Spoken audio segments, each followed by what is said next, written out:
The citation was taped to my front door with so much duct tape that it looked like someone was trying to keep evidence from escaping.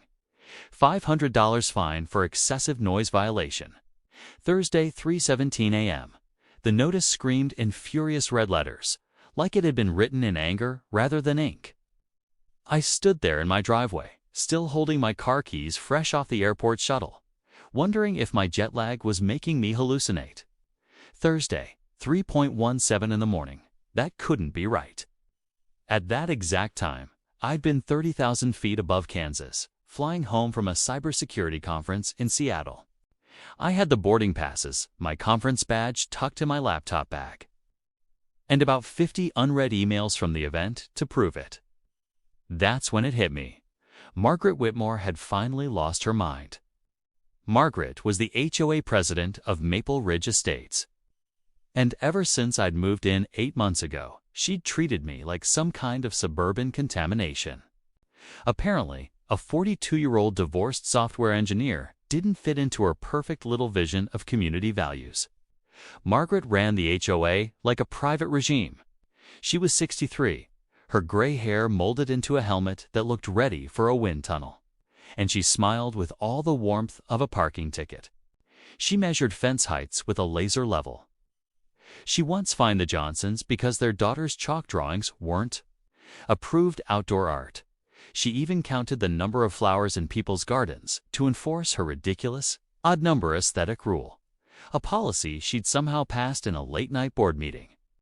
Before ascending to her throne as HOA queen, Margaret had been a mid-level manager at a bank until multiple harassment complaints led to her quiet dismissal. After that, she redirected her obsession with control onto Maple Ridge Estates, turning a volunteer position into what she considered a full-time executive role. She even had business cards printed. Margaret Whitmore, President and Chief Compliance Officer, because apparently running an HOA was on par with running a Fortune 500 company. Her garage was converted into what she proudly called the HOA headquarters. Filing cabinets filled with violation histories lined the walls, and a whiteboard tracked every neighbor's infractions in color-coded markers. But Margaret's biggest crusade, single man. She called us unattached males, claiming we attracted unsavory elements and damaged the family-friendly environment. According to her, we probably ran underground poker games, or worse.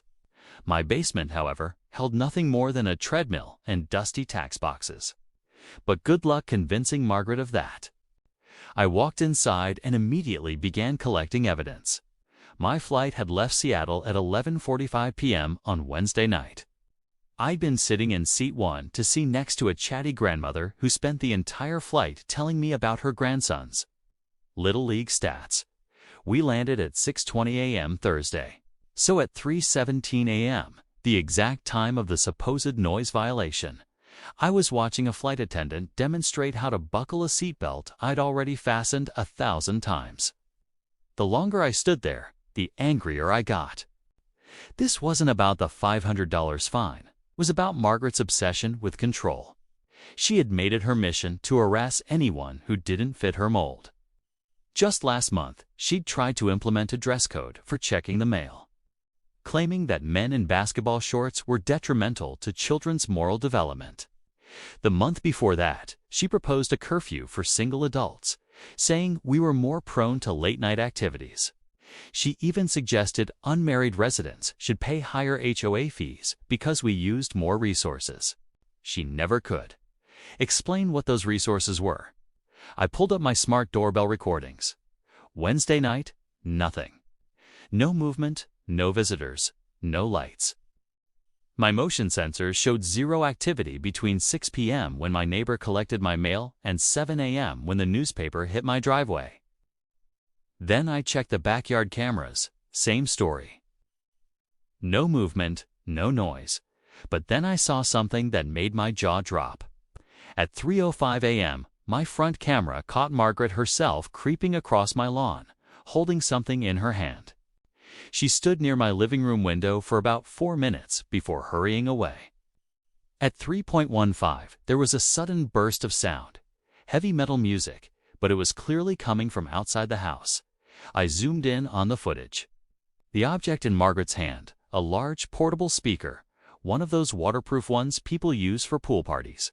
She'd placed it right against my window, blasted music for exactly 2.5 minutes, then scurried off into the dark. The worst part? She looked directly at my camera at one point, completely unaware that it had night vision. Her face was perfectly visible, and she was wearing her official HOA president blazer, the same one she wore to every meeting, like she was conducting some kind of midnight inspection. That was it. I downloaded the footage to a flash drive and drove straight to the police station. Officer James Bradley watched the video with a raised eyebrow. "Yeah," he said, "you clearly weren't home. And this," he pointed to the footage, "this is concerning behavior." He agreed to accompany me to confront her. Margaret opened the door in that same blazer, navy blue with President Whitmore embroidered in gold thread. Her professional smile faltered the second she saw the officer beside me. She launched into her well-rehearsed HOA speech about maintaining standards and protecting property values. Her voice dripped with that patronizing tone she used when lecturing about lawn heights, that Officer Bradley calmly asked to see Thayer Siden's complaints she mentioned. Margaret's cheeks went pink as she admitted they'd been verbal complaints that she hadn't documented properly. That's when I pulled out my phone and showed the footage of her sneaking across my lawn at 3:05 a.m., her face drained of color. She stammered something about investigating suspicious activity. Officer Bradley pointed out that, according to her own citation, the noise didn't start until 3:17. Then I played the audio of the heavy metal music blasting from outside my house. Margaret's hands began to tremble. She insisted that someone else must have been in my yard. When I mentioned my other cameras showed nothing, she snapped that I must have tampered with the footage. Finally, Officer Bradley asked if she owned any portable speakers. First, she said no. Then she hesitated and admitted she had one for emergencies. Then, after another pause, she claimed it had been stolen. Last week, when Officer Bradley asked if she'd filed a police report for the supposed theft of her speaker, Margaret hesitated before claiming she'd been too busy with HOA duties. That's when she made her fatal mistake. She said that even if I hadn't been home, I was still responsible for my property and whoever might have been there. Then, without thinking, she added that she knew I'd been away at a conference. The air went still. I hadn't told her or anyone in the neighborhood where I'd gone. Her face flushed deep purple as she realized what she'd just confessed.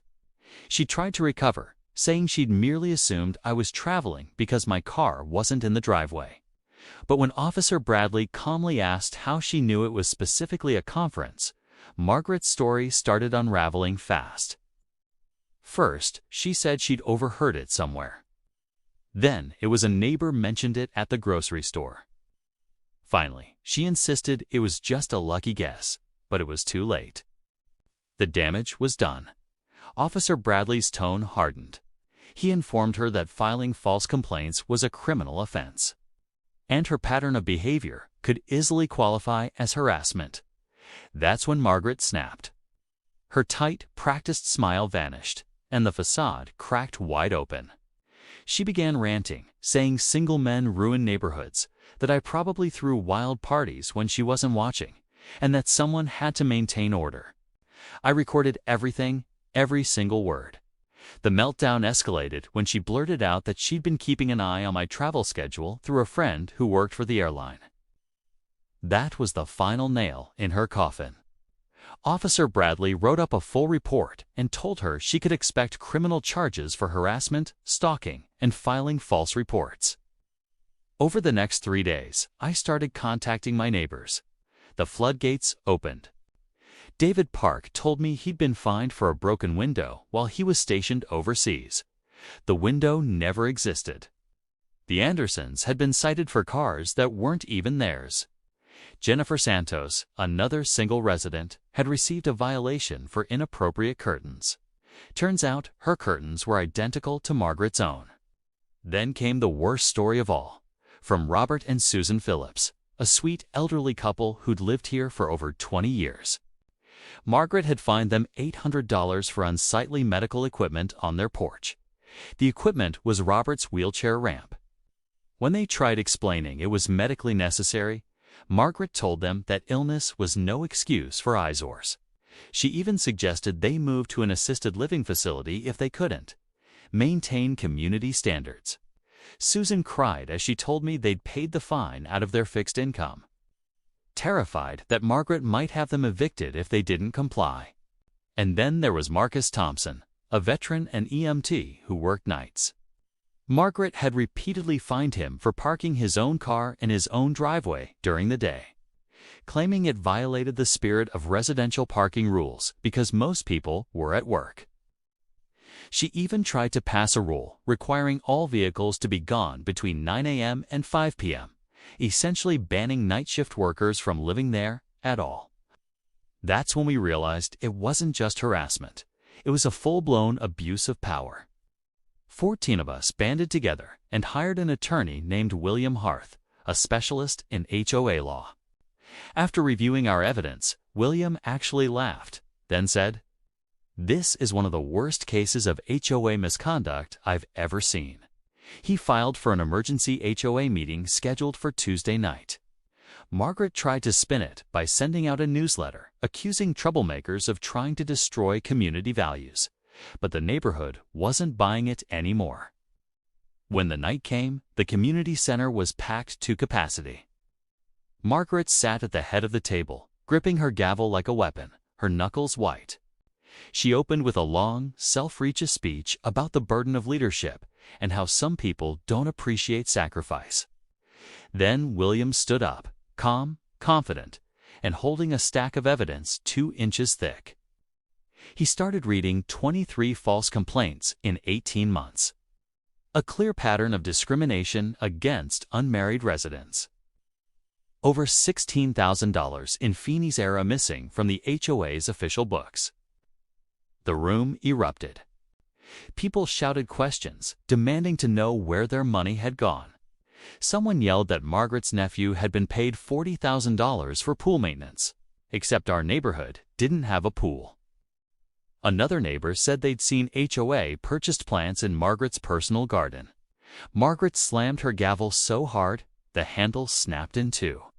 She shrieked that everyone would be fined for causing a disturbance. That's when I stood up and played the recording. Her voice, crystal clear, was ranting about single men. Her confession about monitoring my travel schedule through an airline friend.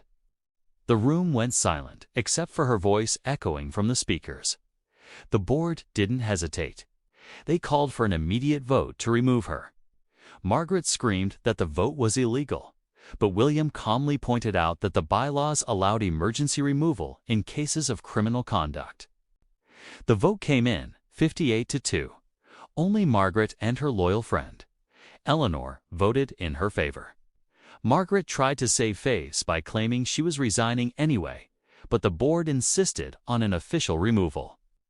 Within a week, the district attorney filed 18 counts of filing false reports, each carrying fines and potential jail time. Our civil lawsuit, filed by 14 families, sought over $400,000 in damages. Then the state investigators stepped in. They discovered Margaret had embezzled $43,000 in HOA funds over 2 years. At her criminal trial, her lawyer argued she suffered from a psychological condition that made her obsessed with control. But the prosecutor tore that apart by showing emails where Margaret bragged to her sister about running out the undesirables, making a tidy profit doing it. The real bombshell came when the forensic team recovered her deleted personal journal. In it, she detailed her twisted purification, planned for Maple Ridge Estates, writing that single men were perverts, single women were loose, and renters were temporary trash. She rated each false complaint like Yelp reviews. Noise violation, 4 out of 5 stars. Should have made it drugs instead, harder to disprove.